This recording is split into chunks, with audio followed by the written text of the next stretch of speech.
మన జీవన శైలిని మార్చుకోవడం ద్వారా కూడా మన యొక్క స్ట్రెస్ లెవెల్స్ అవన్నీ కూడా తగ్గించుకొని ఇమ్యూనిటీ లెవెల్స్ని బాగా పెంచుకోగలుగుతూ ఉంటాం. అందులో భాగంగా ముఖ్యంగా తెల్లవారుజామునే లేవడం. బ్రహ్మముహూర్త సమయంలో అంటే బిఫోర్ 5 లేవడం. లేచిన తర్వాత చక్కగా చెమటలు పట్టే విధంగా కొన్ని సూర్య నమస్కారాలు, కొన్ని ఆసనాలు, కొన్ని వార్మప్స్ ఇవన్నీ కూడా చేయడం. తద్వారా బాడీలో మంచి ఎండార్ఫిన్ హార్మోన్స్ రిలీజ్ అవుతూ ఉంటాయి. అండ్ తద్వారా బాడీకి మైండ్కి చాలా మంచిది. పాజిటివ్ వైబ్రేషన్స్ అనేవి చక్కగా వస్తాయి. హెల్త్ బాగా ఇంక్రీజ్ అవుతూ ఉంటుంది.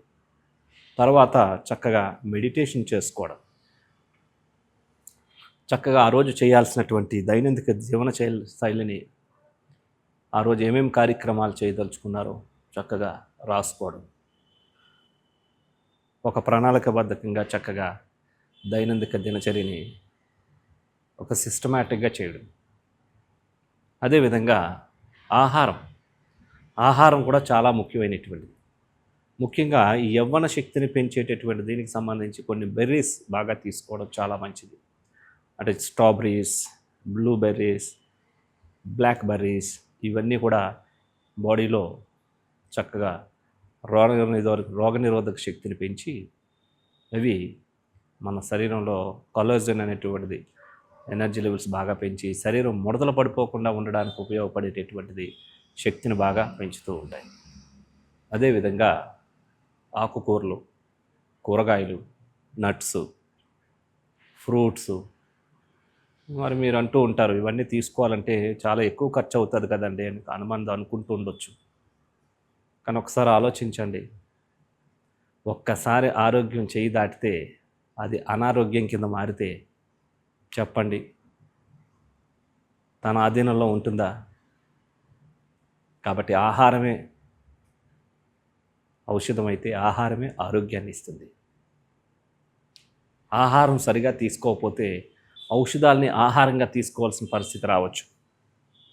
కాబట్టి మన ఆరోగ్యాన్ని చక్కగా పరిరక్షించుకోవాలంటే ప్రొద్దున్నే లేచిన వెంటనే సూర్యుడికి అభిముఖంగా చక్కగా నిలబడి కొన్ని సూర్య నమస్కారాలు చేయాలి.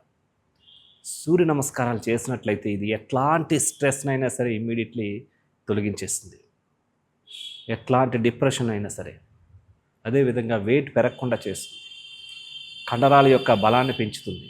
అన్ని జాయింట్స్ మీద ప్రభావం కలుగజేస్తుంది. అన్ని నరాల మీద ప్రభావం కలుగజేస్తూ ఉంటుంది.